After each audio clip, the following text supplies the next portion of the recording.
L'info éco avec Capital. Le chiffre du jour, 75%. Voici la proportion de Français qui voudraient vivre dans un logement plus respectueux de l'environnement. C'est ce qui ressort du dernier baromètre Qualitel, sondage qui dresse un état des lieux de la qualité des logements, tel que perçu par les habitants. Pourtant, lorsqu'on les interroge, seuls 59% des répondants se disent prêts à engager des travaux de rénovation énergétique et 51% à déménager. Et moins de la moitié se disent prêts à payer plus cher pour habiter dans un logement durable. Surtout, ce sondage fait apparaître de véritables fractures générationnelles. Les jeunes seraient davantage disposés que leurs aînés à faire des sacrifices en matière de logement, à la fois pour gagner en confort de vie et pour répondre aux enjeux environnementaux. Et vous, êtes-vous vraiment prêt à rendre votre logement plus écolo ? Le coup de gueule du jour risque d'être bientôt poussé par certains demandeurs d'emploi.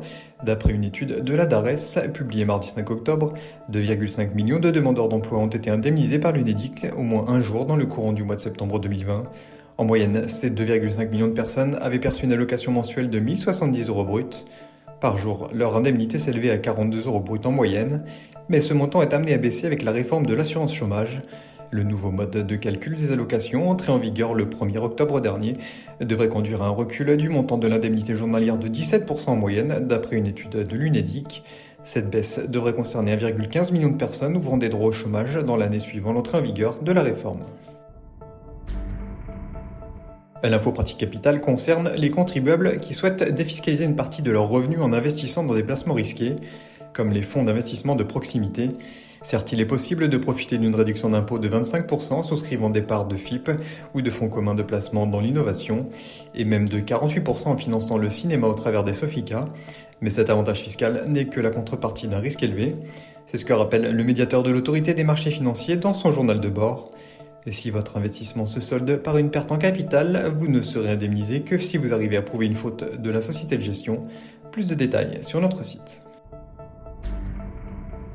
Et on termine par cette première depuis 25 ans pour Donald Trump. L'ancien président américain est éjecté du classement de Forbes qui établit les 400 plus grosses fortunes des États-Unis.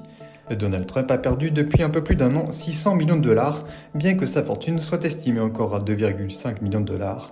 Cependant, selon un analyste économique du magazine, les pertes de l'ancien magnat de l'immobilier ne sont pas dues seulement à la situation sanitaire. Pour la 4e année consécutive, c'est Jeff Bezos qui caracole en tête de ce classement avec une fortune évaluée à 201 milliards de dollars.